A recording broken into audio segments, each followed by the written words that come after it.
assault in broad daylight, the disturbing downfall of Officer Todd Apted, a shocking confrontation on a quiet street, a police officer's misplaced authority caught on tape, justice, deceit, and a community's shattered trust.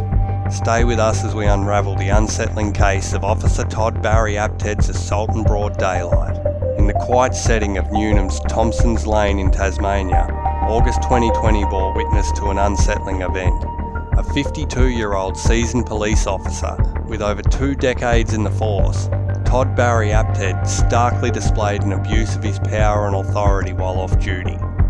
The Supreme Court of Launceston would later become the arena that shed light on his troubling actions that question the integrity of those trusted to uphold the law.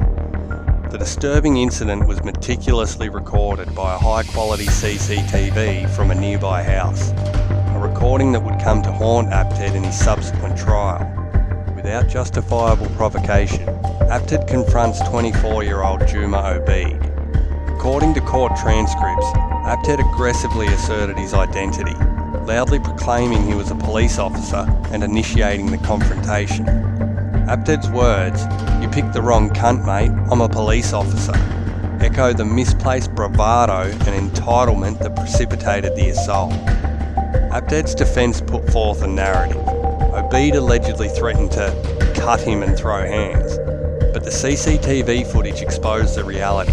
Obeid never displayed a weapon, nor did he initiate any threat. Rather, the defence's account was exposed as a desperate facade.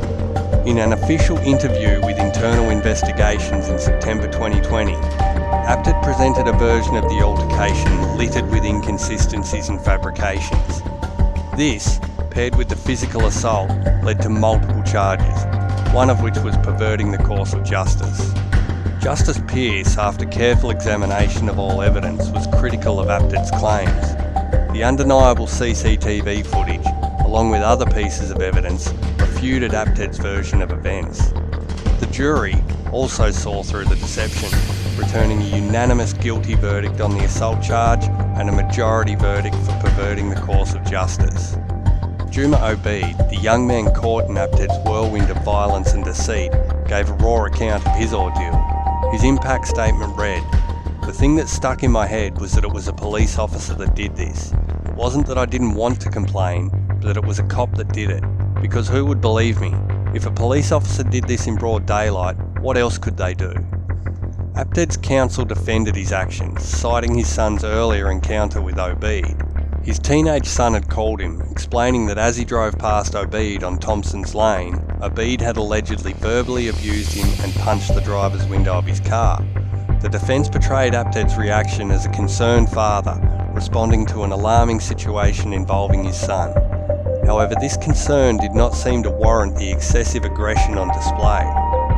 Further, references to Apted's PTSD and long policing career were also mentioned. Justice Pearce observed that while PTSD might have heightened Apted's perception of threat, but the reality remains. Apted inserted himself into a situation and without justifiable cause. He took on the role of the aggressor that day. Though the pressures of law enforcement can undoubtedly impact an officer's mental state, when there was no evident threat, it doesn't justify or excuse acts of unprovoked violence and deception. The high-quality CCTV footage proved indispensable in this case, shedding light on the truth amidst conflicting narratives. Without this objective evidence, the situation might have played out starkly different, with the weight of an officer's words historically carrying significant influence against a civilian's account. Apted's deceitful fabrication of the events that day underscores a disturbing potential within the system, where officers can and will manipulate events to shield their own wrongdoing. If not for the video evidence, Obeid could have found himself wrongly vilified based on Apted's false claims. This raises a broader question about the countless instances where there is no camera to counteract false narratives and serve justice. Instances like this unfortunately dent the community's faith, making them question the very individuals sworn to safeguard them. In court, details of the altercation were scrutinised, and by April 19, 2023, the gravity of Apted's deeds was solidified.